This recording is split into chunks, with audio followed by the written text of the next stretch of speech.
Isang recipe na naman ang aking gustong ibahagi sa inyong lahat. Recipe na madali nating ginawa. Samahan niyo ako sa ating pagluluto. Dahil gagawa tayo dito ng masustansyang recipe. Yan, sarap ulam guys.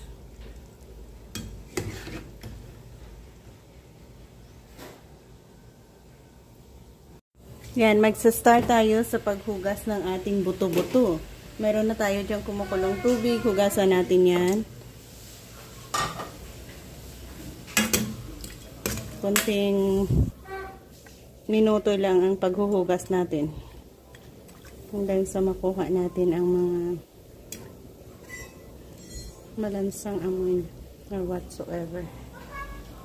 Meron tayong mga ingredients na gustong i-add doon sa ating buto-buto. Sigarilyas, cabbage, onion, garlic, at 3 pirasong kamote. So yan ang mga sangkap na ating gusto na namang ibahagi sa inyo. Recipe na masarap at masustansya. Yan, maglagay tayo ng konting cooking oil.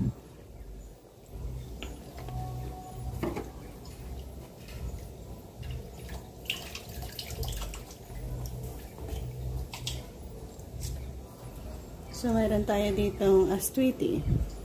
Lagay din tayo ng konti. Oh, shit.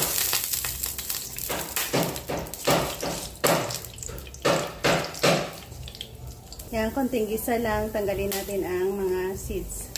Yan, kulay na lang na aswiti ang natira.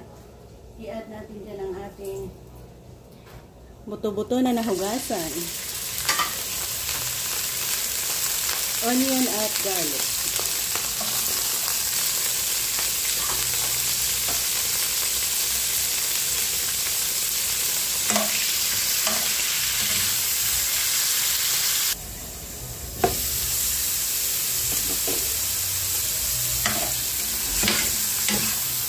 Saktong gisa lang, mag-add tayo dyan ng tubig para sa pagpapalambot na ng ating buto-buto na ito.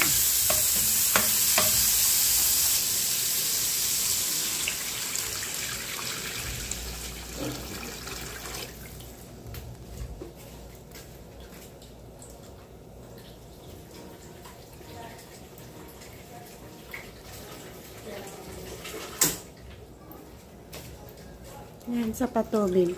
Lagyan natin ng black pepper.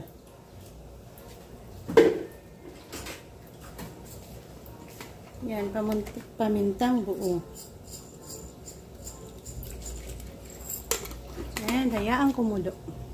Yan, balikan natin. Kulong-kulo na siya. Pwede na natin i-add dyan ang kamote at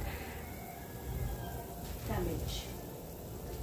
Daming cabbage. Masarap.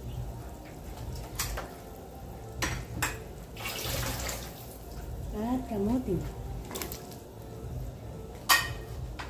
Takpan.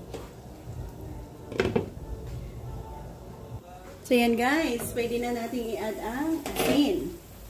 Sarap ng ating ulam. Asin lang.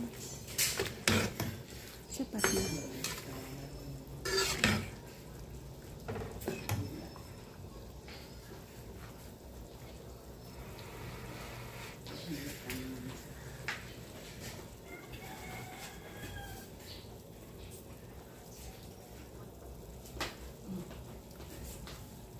Last na i-add natin ang sigarilyas. Kompleto na ang ating mga sangkap para sa ating masarap na recipe na ito. So, thank you again for joining me sa ating pagluluto. Ito ang ating masarap na recipe na ginamitan natin ng kamote, sigarilyas, cabbage, at buto-buto. Bye-bye, God bless, and maraming salamat ulit.